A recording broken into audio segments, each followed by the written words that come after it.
Well, hello there, everybody, on this prosperous Monday. How are you doing? I trust you're doing well. As I get here, it's a little icy this morning, so you really have to take it easy. Yeah, like nobody's going anywhere.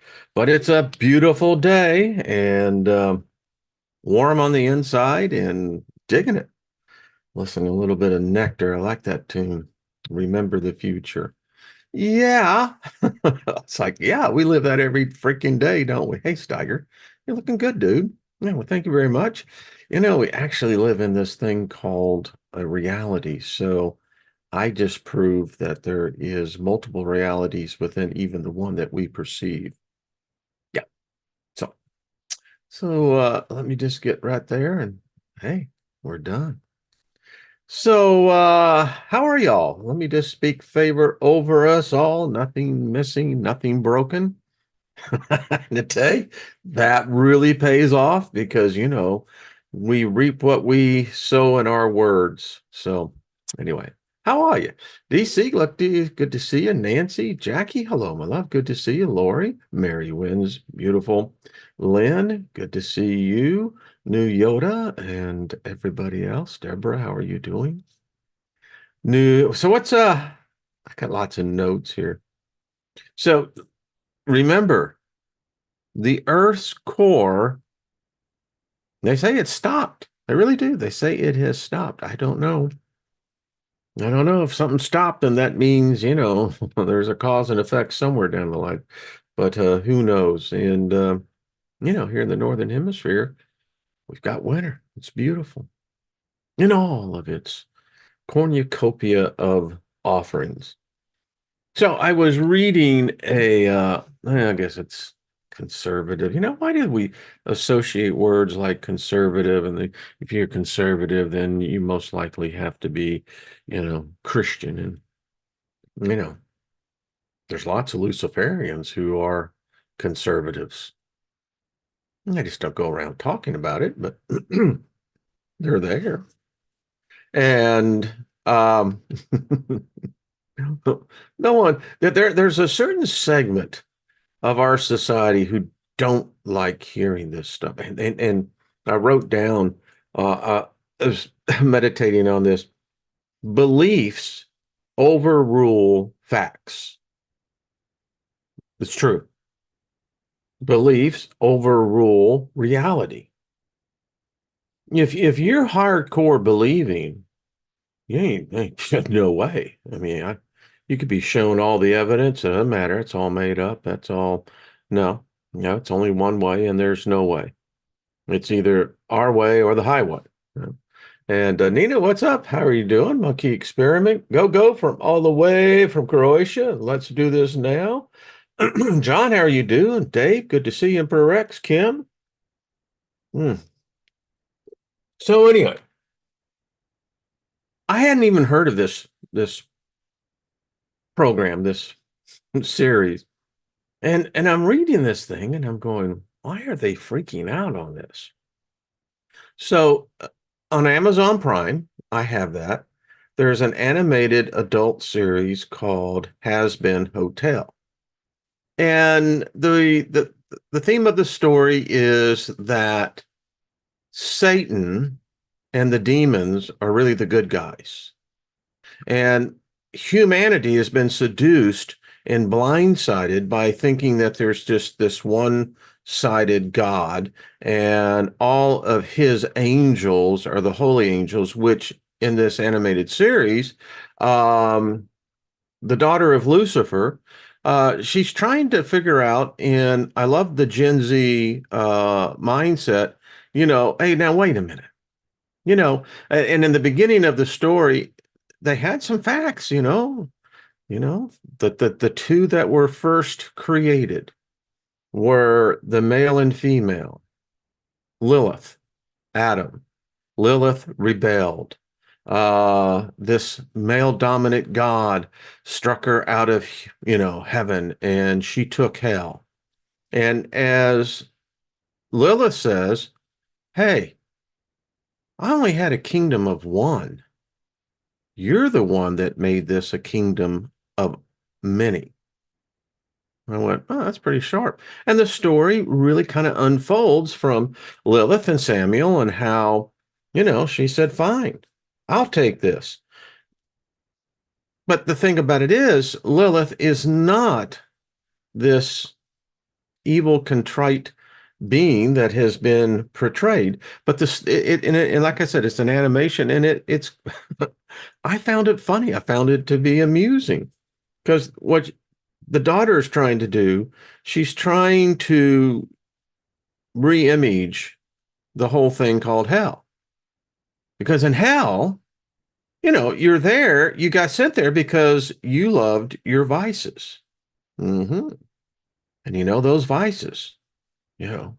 So any way you look at it, from a marketing, in other words, if I was hired as a turnaround CEO for hell, I'd sit down, I'd have Lucifer there represented by Satan and then all the demons and etc. And, I'd have to say, well, the problem here is we have an image problem. This is not a bad place. In fact, many people would find this to be heaven.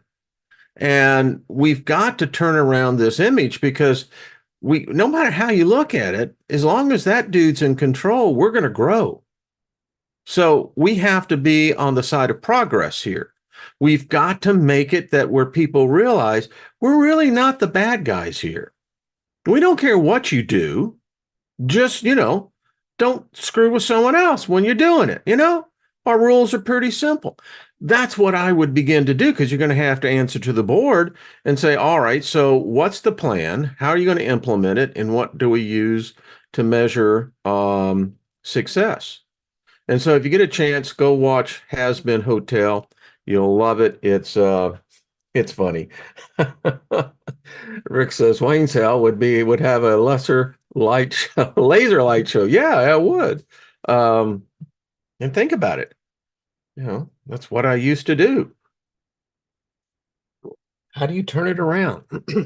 We got lots of potential here, unlimited possibilities. And again, where growth is concerned, as long as this paradigm is in motion, we're going to grow. Apparently, we're going to grow more than those guys up there, which means eventually we have a bigger army. We got a bigger population, which means we're bigger, badder, and stronger because they made it. They made it. Anyway. Let's see. Stephen, good to see you as well. Linda Espinoza. So just thought you would like to check that out. Isn't it odd that there's no sleep in the celestial? Interesting, isn't it? Yeah. I don't know. You don't sleep. Now, many religions, in fact, you go back to Middle East and further, that's where the dead go. They go to sleep. I don't know if that's so bad. I often wonder, because if we have to sleep here, if you don't sleep, you go bananas, bonkers. Yeah, got to have the sleep. So no matter how you look at it, there's going to be a time we're going to be unconscious. And that really gets into this whole thing, about this place. We're going to cover on a couple of cool subjects. So just get ready. Hey, Michelle, good to see you. Robert, what's up? So the first thing I'd like to cover, I was looking at the Renaissance. I think this is D'Angelo, I believe so. Yeah. Angelo, excuse me, in his rendition of the Forbidden Fruit. How many of you know that one? Hold on a second and I'll pull it up real quick.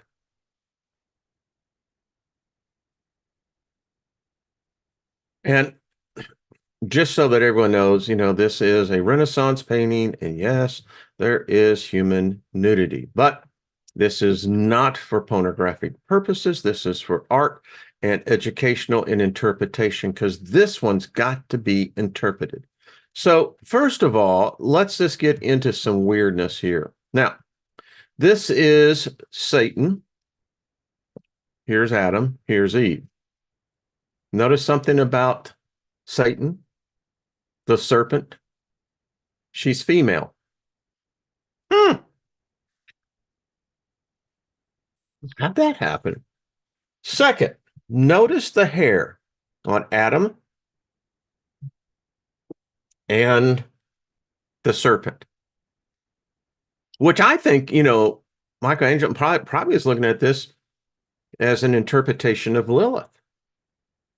I mean, she's female very clearly. Now, there's two snakes here, there's two serpents, and it's hard to really see what's going on. But notice Adam's finger. He's pointing directly at her. And then you got to go down here with Eve, and what's going on here with Lilith and Eve? The interpretation is that there is a fruit being exchanged, but it's not seen. Now, the other thing odd about Eve here is Eve's arms. I've never dated a woman with that kind of arms. Don't know if I'd want to. I mean, but anyway, and notice Eve's expression. It really is feminine, and the hair is completely different than that of Adam's and of Lilith's. But it gets stranger. So whatever Lilith is doing here, we know that we then have this so-called flying being. I contend it's almost as if he's coming out of a portal. It's the only one dressed as well, which is strange. And then you've got this hand up here that looks like, I don't know. Is that a star? Is that a representation of a sun? I don't know. But now we get to Adam and Eve. So we have this sword, not like any sword that I've ever seen, but we'll take it as a sword. Obviously, Adam is fearing this, but look at Eve. What the hell happened there? I mean, seriously, that ain't no gal. Eve has been transformed almost, I don't know. You tell me. Androgynous? I don't know. But that's a male's face any way you look at it. Because if Eve looked like that, I don't know how the human race started then. I mean, wow, that's only a face, only a mother could love, as they would say. I just thought that that was just so weird. Thought I'd share that with you. Again, a lot going on in this whole thing. I mean, and, just strangeness all over the place. So thought y'all kind of, you know, maybe you've never seen that before. Quite frankly, most haven't. And it's very odd, just in the interpretation of these artisans. Strange stuff. And it got me on this whole thing about us, humans, whatever that means. But it seems like we're always being seduced. I mean, think about it. All of us have been seduced, personally, professionally, um, politically, uh, religion. Religion is all about seduction. I mean, there is, even if you join a group, when you typically are being sold something, you're really being seduced. And it really comes down to a spell, seduction. The whole story about the garden is all about a seduction, a fantastical story of interspecies, not of even the same genome. Um, and even if you take this from, you know, a theology point of view, it's about us being seduced by what appears to be a higher intelligent being. Appears to be bipedal, I don't know. But it's very clear that, and apparently the so-called guy that created us was AOL. If you believe the story, because it doesn't give any timelines, right? All we know is that we're in this seventh day thing. But I read this in a number of calculations. Most have determined that Adam may have been in Earth years, 3 or 4. Of course, we don't know. I mean, he did name all the animals. I don't know, how long does that take? Well, there was no woman there. And the idea of naming the animals was that he could find a helpmate. That's messed up any way you want to look at it, but okay, we'll just proceed onward. So the fact is, Eve, if you go by the timelines, was probably 2, 3 days old. So you've got this all-knowing God who leaves them alone. Apparently his psychic powers only works in close proximity and allows them to be beguiled. That's what the word says. The serpent beguiled Eve. The word beguiled means to be seduced sexually. So the sex thing was always seems to be the motive. I mean, even in the Greek beliefs, man was lesser than the gods. Zeus was a horny son of a bitch. I mean, this guy was out screwing every woman he could find. Apparently, some of these gods were really getting it on with the animals. You know, you had half human, half animal. They say that that really was a thing. That would be really weird.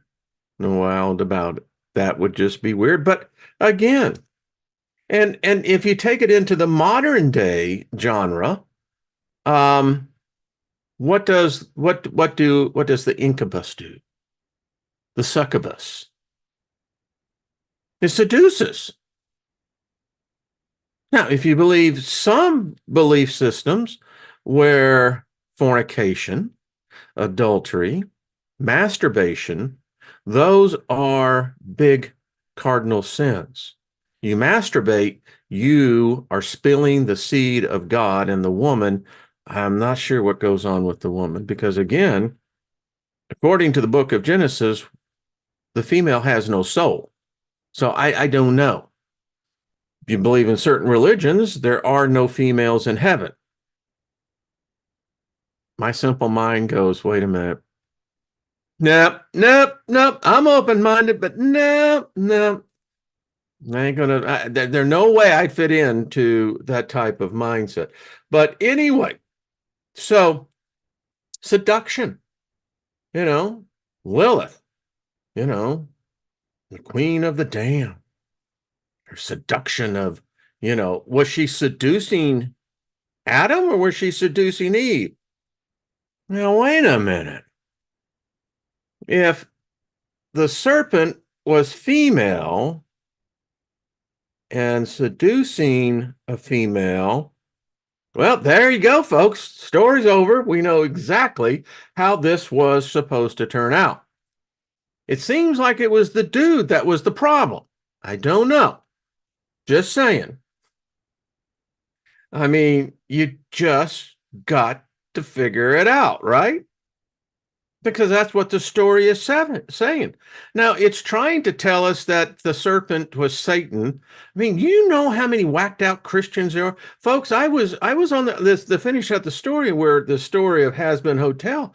You try to tell these people even a little bit of where the story comes. Oh man, It's always amazed me how these whack jobs come out and say, "Well, we're this right, and we're the Christians, and we're under persecution." I tell you, every Christian I meet is full of hate, guile, and tells you to go to hell. So they curse, number one.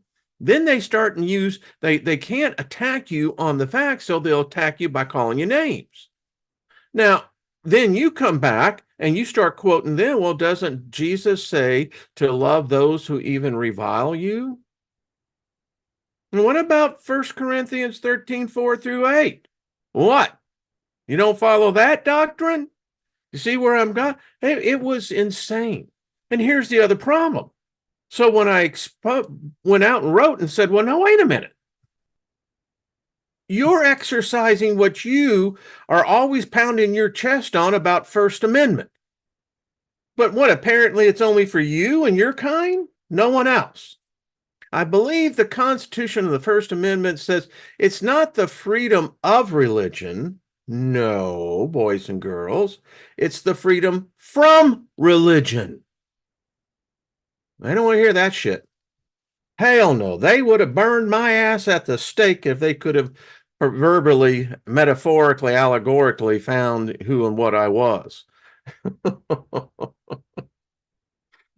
I mean, I was like, what? Oh, and don't try to, in fact, I have to read this to you because I actually saved it. Yeah. So this is what I wrote. Because they were blaming Lucifer, it's Lucifer and it's Satan, and all the followers of Satan. They're tearing, look at our society, how we've degraded and, we've become unmoral and unjust. And I'm going, well, you crazy dudes, y'all are supposedly the ones that are running this thing. Apparently when, you do what? I don't think your game plan's working, so you blame everybody else. And this is what I wrote about Satan. Because they were using Satan, the devil, and Lucifer all interchangeably. I said, just to be historically correct, there is no actual Satan, capital S, in the Bible until later revisions, and it was Jerome who inserted the word Lucifer, which was a non-existent being, into the book of Isaiah, and the one named Satan, small s, walked with the sons of God, and which the word Satan, small s, means accuser, nothing more, and Satan was not Lucifer, nor is Lucifer Satan. I continued.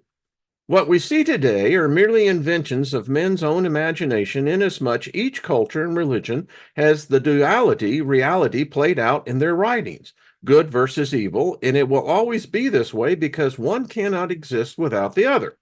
To believe in make-believe unseen beings is questionable as to where one stands with reality. How does imperfection come from perfection? In the end, it is humanity who must begin to accept responsibility for our actions. A God or a Satan or a Lucifer has very little to do with sapiens' behavior. It is time for humanity to grow up and stop blaming make-believe creatures as for the reason of all of our woes. You thought I was speaking in tongues and my head was twirling around and spewing out green split pea soup. I mean, they went batshit crazy is what I'm trying to tell you. They really, really did. They just were nuts. So anyway, don't go quoting them either about the Sumerian tablets. Those are the devil's books. The Sumerian tablets. Actual history. It's the most history we have. It's authentic. I mean, they existed. Oh, they can't handle that shit either. It's 2,500 years before the so-called patriarchal of the Hebrews came out of Sumer. Don't want to hear that. Mm-mm. Oh, you're one of those type. What type is that? Anyway, as we say, um, crazy. That's all I got to say. Freaking crazy. Because there is a script and you got to stay with the script. It's seduction. It's a spell. I did a whole thing on the God spell. I mean, it's what it is. When you're seduced, you will violate your core principles. You're seduced. And the seduction, it always is on the same level of the sexual experience. It's just different levels and degrees,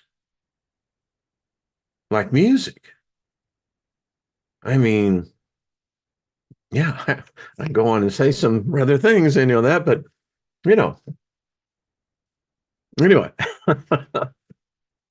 some reason I'm being pulled back on a flashback to when I'm actually out there on the dance floor with disco. I love disco. You got laid a lot. I mean, that's what it was about. I mean, anyway, good cardio. So, everyone's in good shape. But it's seduction. When someone meets and I've seen this over and over. The thing about Obama had the spell. I remember I was in Denver in 2008 when the uh, DNC had their convention there in Denver. And if you go back and you look at that footage of that whole thing, that thing was a cult all the way across the board. But very, very few ever really spotted it, much less understood what was taking place. And I was with a group of friends, and as they were panning the cameras and going through the audience, I said, "These people are being seduced." I said, "They're mesmerized. Look at," and you could see it in the faces. And if you go back and look at the footage, that was a coronation. That was Man Olympus coming down. It really was. Go check it out. And the charisma of that individual still is to this day, carries that. Yeah. But, and to be sure, we've had the same thing. Ronald Reagan. When Reagan brought over what they called the Reagan Democrats, it's because Reagan seduced them. He spoke, he brokered, and that's part of the process. You know, everybody's like, yeah, yeah, and suddenly you find yourself agreeing and getting into compromising positions, metaphorically, but that where you're going, yeah, I dig that dude. Anyway, uh, as we continue to move on, but it's true. So it's crazy. I've seen it. I come out of the charismatic mood. We've talked about this. Many of you that have been with me have done the same thing. What was it? We were seduced.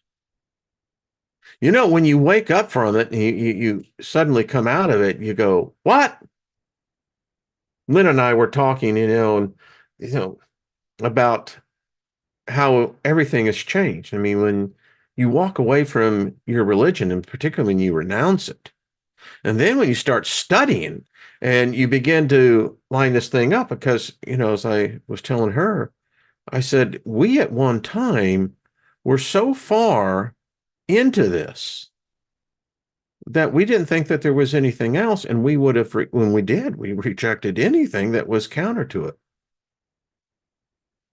So what happened? And thank you all for the comments on Friday's show. That was fun. So many of you have your own life experience that you could probably love to tell, and love to hear it. So, what else? Crazy stuff, man. It's like, geez. And then, so I was going over some books. I know we're into a couple of them, but every once in a while it's good to take a little rest stop, and this particular rest stop, it's got that park setting out there, and even the deer will come up and, wait a minute, deer have ticks. How did I get Lyme disease? Oh yeah, from a deer tick. Yeah, all right. So let's just move right along. Let's do it now. It says, I was seduced so badly this morning that when I jumped on, I forgot to hit the button.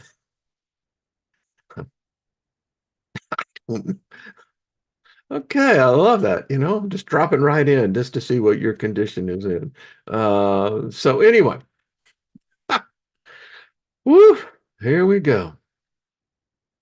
So I was just looking at some older stuff that we had gone through, and I thought this one, well, let's go over here because I thought this one was cool. I was looking at a number of things that we have been talking, and you go back and you start reading this and you go, isn't this odd how we read this and then this came along and then this came along and then that came, and you're going, I mean, it's almost like stepping stones, right?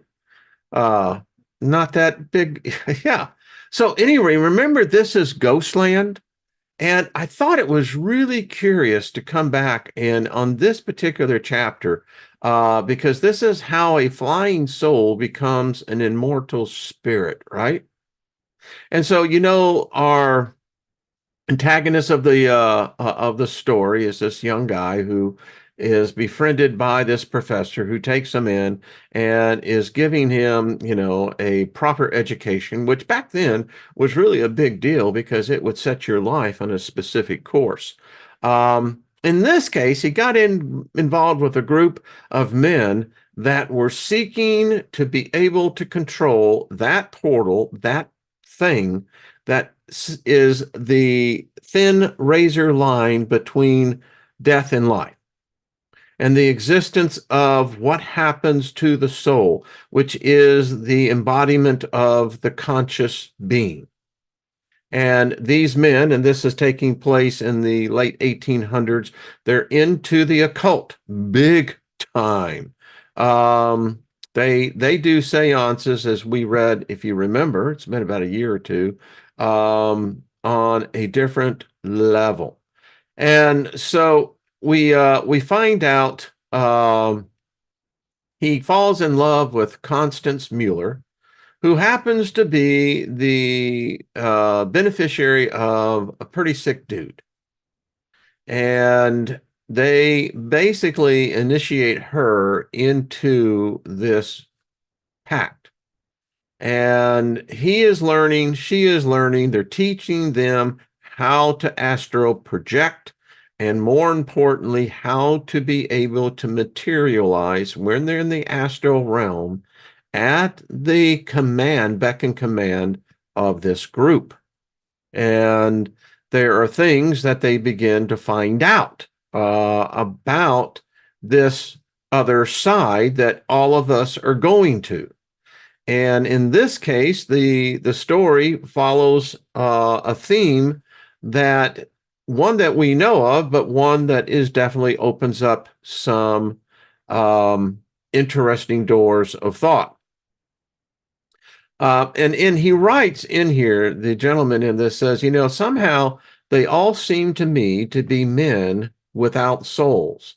They were desperate determined seekers into realms of being with which Earth had no sympathy, and which in consequence abstracted them from all human feelings or emotions. Now, it's to me, it's that debate. So, what is the advantage of emotions? We all know that the thing that we all struggle with throughout life is being able to master your emotions.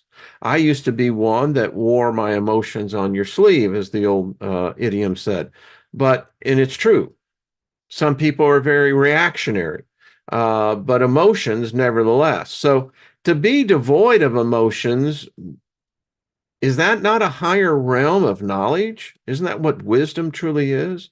Wisdom is not dictated or swayed by the emotional belief, feeling. Not one of them that I can remember ever manifested any Janelle qualities or seemed to delight in social exercises. They were profound, philosophic, isolated men pursuing from mere necessity or as a cloak to the stupendous secrets of their existence, some scientific occupation. Yet in their innermost natures, lost to earth and its sweet humanities, living amongst men, but partaking neither of their vices nor their virtues. Sounds like a mimic, right? Yeah, yeah, yeah, yeah, yeah. Um, He said, in their companionship, I felt abandoned of my kind, bound, chained like Prometheus, and the realms of the mysterious existences whom these men had subdued to their service. I often fancied myself as a doomed soul, shut out forever from the tender and trustful association of mortality, and swallowed up in an ocean of awe and mysticism from which there was none to save, none to help me. If the knowledge I had purchased was indeed a reality, there were times when I deemed it was neither good nor lawful for man to possess it. I often envied the peaceful unconsciousness of the outer world, and would gladly have gone back to the simple faith of my childhood, and then have closed my eyes in eternal sleep sooner than awaken to the terrible unrest which had possessed me since I had crossed the safe boundaries of the visible and entered upon the illimitable waste of the invisible. Mm. So the story goes that he meets her, this Constant, when she's in the astral realms. Uh, he says, to be inducted into the cold, unearthly realms of half form spiritual existences, lose all her precious womanly attributes, and with fixed, wild glances piercing the invisible, stare away from the faces of her fellow mortals to the grotesque lineaments of goblins, the forms of Siths, and the horrible rudiments of imperfect being that fill the realms of space and mercifully hidden from the eyes of ordinary mortals. They're here. They're all around us. We know that. But I just thought it was interesting because and I'm just going to skim through this because again, the synchronicities. I read something this weekend that was talking about if you see the increase of synchronicities in your life and those around you, this group is replete with it. I mean, and I have no doubt that it shows up in your life as just as much as it does in mine. It's quite sometimes it's very amusing. You know, it's like, okay, there's something to this. So um anyway, so Constance is losing it.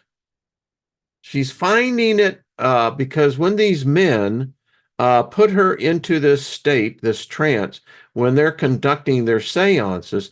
She is literally that portal. She is losing that aspect of mortality and shrinking into this thing which awaits all of us, and reason why there are boundaries. And he sees what's happened, and he writes, they've gone to sacrifice. He said, Constance, thou art doomed, sold to a world of demons here and hereafter. And that's what happened. She goes into this, and, they initiate her, and things are happening to this young girl, which is very sad. Because again, you see this vibrant young woman with a life path of unlimited potentiality suddenly cut off by men who are seeking to control that which men mortally still do not understand. We still don't understand death. You can define it and the cause and the effect, but we really don't understand it. And the thing about it is, much like, Hazbin Hotel, hell, it was a kingdom of one to begin with. It's this opposing force that says it's the only one, the jealous, angry dude, that keeps adding to it. Well, that's weird. All right. So he now meets her later, and he says, Oh, Constance, where have you been? And she answers, Where I shall someday meet you, my young Padlin, in the land of light, for an entrance to which my soul has yearned ever since I could look up from the chill world of materialism and feel that it must be vitalized and fired by a world of spiritualism. Yes, Lewis, I know now the secrets of your nightly wanderings, and I too can traverse space. I too can commune with the soul of things. And in an enfranchised liberty, the inner self of Constance can roam the spheres of infinity and pierce the secrets of eternity. That's poetry. I mean, I'm not gonna, my head just goes, yeah, yeah. So they're realizing now that, she's in this place. They're using her, and again, where he himself, Lewis, has not been the victim of this to the intensity that she has. And it gets a little bit more into it, but I try to highlight some of this just to bring you into the point. He says, I was aware that there were vast theaters of transcendental knowledge to be traversed, into which few, if any, mortals had been as yet fully inducted. So then they get into this seance, and he's gone, and he comes back, and he runs into Constance again. And so they're talking about her experience of the astral travel as a soul. And he says, as months glided on, I found most certainly that the spirit of this poor victim had been trained Tom become a flying soul. And yes, at most of the seances she attended, liberated for some purposes which I could only guess at. And I don't think we talked about it when we went over there, but think about the power. If you have a group where you have a sensitive, an empath, a medium, and you initiate that, and particularly feminine, and she becomes the focal point. Think about this. You would have power. You could change potentially nations. You could change the political outcome.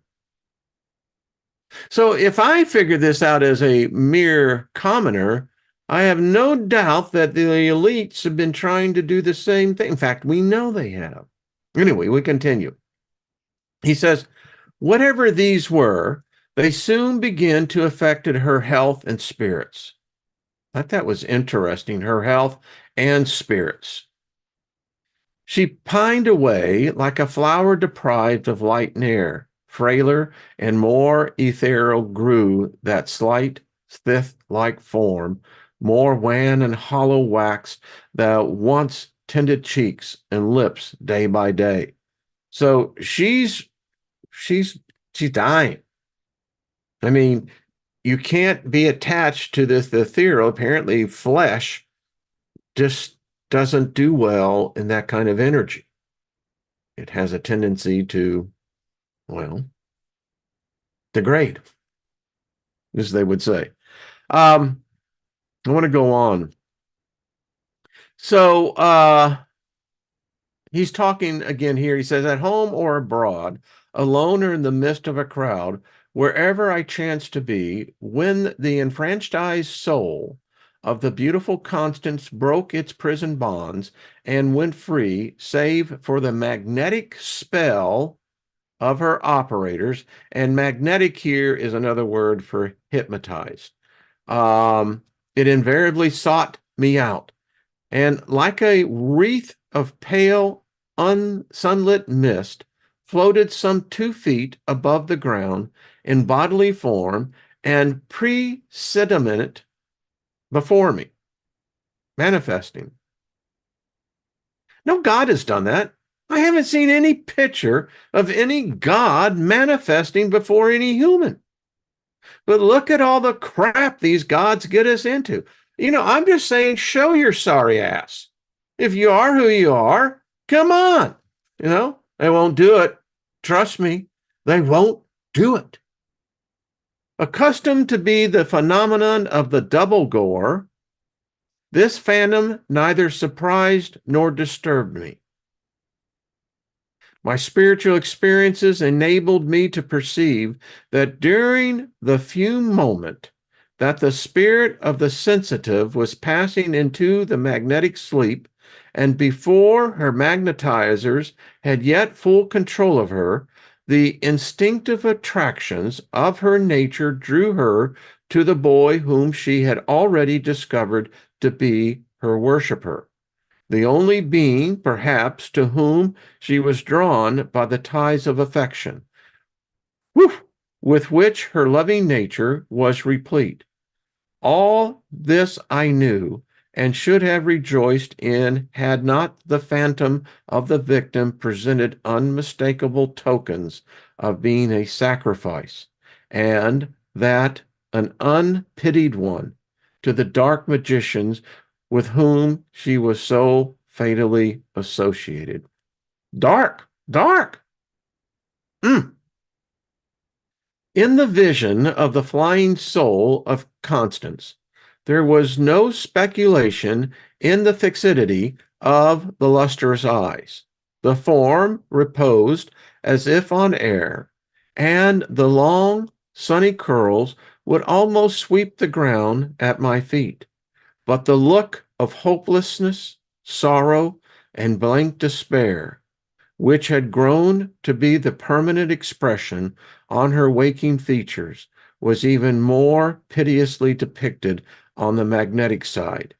She did not see me, touch, or know me, but the bruised spirit fled unconsciously to the shelter of the only presence that would, if it could, have saved her, and then passed away to do the bidding of the remorseless men that had possessed themselves, as I then thought of her helpless soul. Powerful stuff. And the way I kind of look at this, even though this may be fiction, you know, it is a story, nevertheless, that had to be based upon something. Even if the mere imagination was the catalyst, it is still surrounded by tendrils of fact, truths. So he goes on, and he really doesn't like these guys. And you can't help but not to either. It's like, oh, sons of bitches. It says that some of them are impious, inhuman, and oh, get this, heaven, how monstrously impure. And he said, Constance, you amaze me. And she said, do not interrupt me, Lewis. And this is interesting because she's speaking from the spirit realm.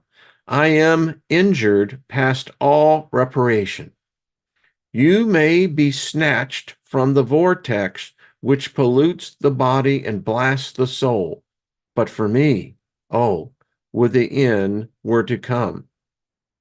And then little golden nuggets here. So it's very clear if you talk about this vortex, which pollutes the body and then propels the soul. Wow. Okay. I love it. Um, so here's Constance again.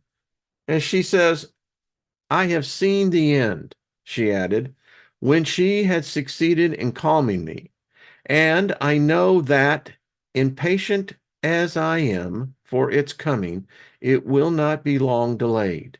I shall enter into the realms of light and glory, for these dreadful men have only abused my helpless spirit so long as it is imprisoned in my weak body and its connecting forces.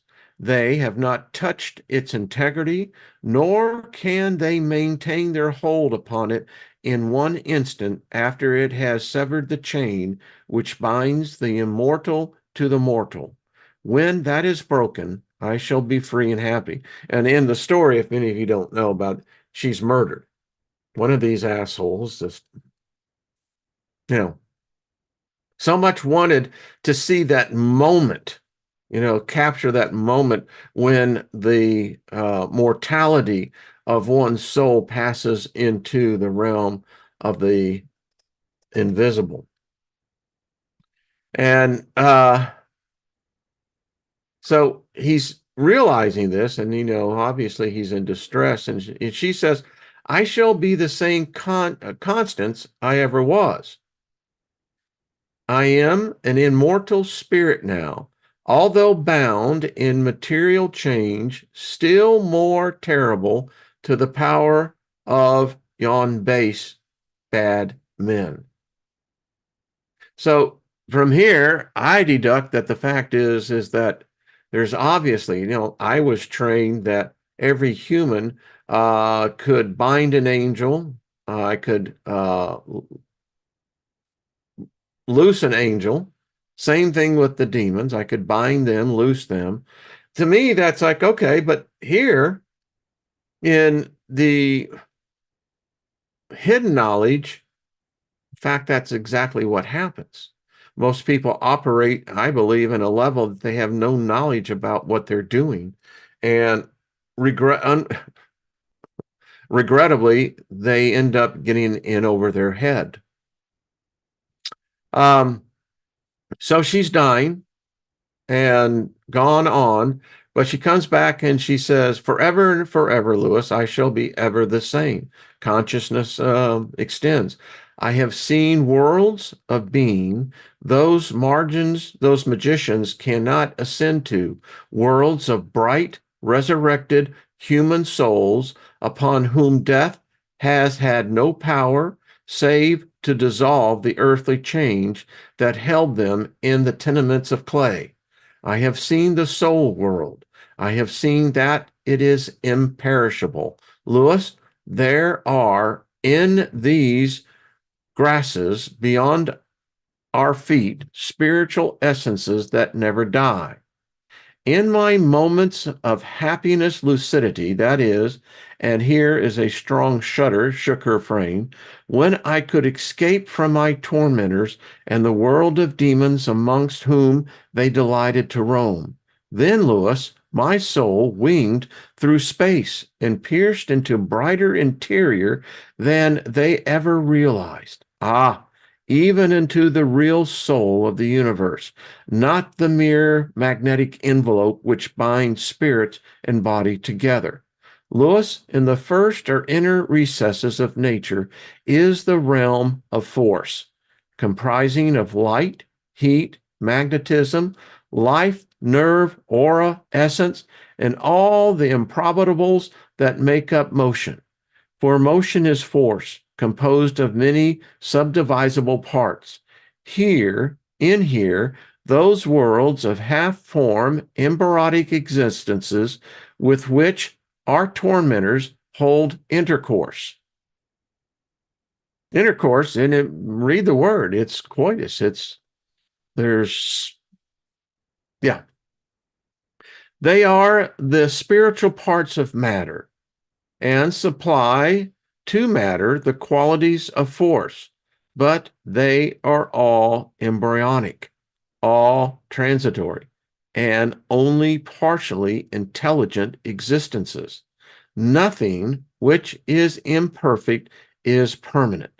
Hence, these imperfect elemental spirits have no real or permanent existence. They are fragments of beings, organs, but not organisms. And until they are combined into the organism of manhood, they can outwork no real individual. Hence, they perish, they die, that we may gather up their progressed atoms and incarnate their separate organs as the complete organism of man. That's just deep. I mean, I go over that a dozen times. Man has a perfect organism. Man, as a perfected organism, cannot die, Lewis. The mold in which he is formed must perish in order that the soul may go free. The envelope or magnetic body that binds body and soul together is formed of force and elementary spirit. Hence, this stays for a time with the soul after death and enables it to return to or linger around the earth for provincial purposes until it has become purified from sin. But even this at length drops off, and then the soul lives as pure spirit in spirit realms, glorious, bright, radiantly happy, strong, powerful, eternal, infinite. That is heaven. That is to dwell with God. Such souls are his angels. Now she goes on to describe, and I'm seeing I'm honoring time, there is this other place, and we may get into this. We can talk a little bit about it tomorrow with Trina. Um, that place we find out is Ghostland. And apparently, it ain't a happy place. Apparently, there are souls of all ages there. Now, the good news is that no one soul stays there for eternity, but some stay longer than others. And then that gets to be a problem because then the soul gets lost. It begins to forget its core identity. And yeah, then you got a rescue situation, you know? I don't know. So anyway. Da, da, da, da, da, da, da. Does that sound like we're being seduced? I don't know. I do know this. Of all my years in which have been many in the same path that so many of you have taken, we're all on the same path. I mean, it's uncanny. We just have a different flavor, you know. But it's this thing that as you begin to find out that that question, why am I here? What's my purpose? I know exactly what it is. And they say the spirits, when a mortal soul figures it out, things in the astrals open up. They see it. Many of us are in that category. You know, it's just a fact. It's true. Um, so, okay. as I look into the chat room. I hope it's been entertaining. So we'll continue on. That's what we do here. While we got the opportunity, we explore, we listen, we read, we debate, we pontificate. Yeah. So I know why I'm here. I believe I know most of the reason why many of y'all are here, but I'm just speculating, just saying. Where is Jennifer? John? Well, tomorrow I'm hoping she's on. Last I heard, she was getting a new computer. And I haven't heard from her. I have sent some emails out to the young lady, but I am hoping that she's getting it done because we miss her. And yeah, and again, thank you all who have helped her on that. So, okay, that's all I got. No, actually, I got a whole lot more, but it's studying that picture by the forbidden fruit. Something going on there, man. I mean, something is just going on there. That's the ugliest Eve I have ever seen. I mean, woof. What was that dude thinking? I mean, and then I'm thinking this whole thing that you got Lilith seducing Eve. Like, man, do these folks know how to party or what? It's like, whoa, okay. You know, Chris, right back at you. Thank you, buddy. Hey, Gaia, thank you, hon. Say hi to Paul. So, yeah, Chris and Terry, how are y'all doing? Good to see you. So, Pengritty, good. Mary Wins, much love to you. Um, it's right there in front of us, and you're going, no, no, that can't be right. But wait a minute. I mean, the dude was painting. I mean, was he channeling? I mean, what the hell? Seriously, that was a face that I don't even think a mother could love.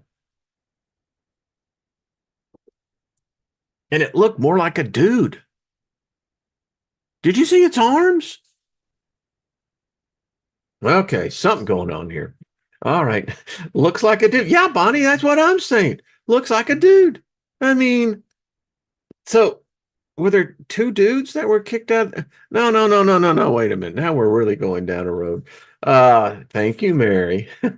All right. So everyone, tomorrow, second look with Miss Trina. And we're hoping Jenny as well. So hey, Tori. Uh Well, that's a good way, Tori. That cooking is that's cool. That's even more cool. Lost in Space, good to see you, brother. Melanie Rains, how are you?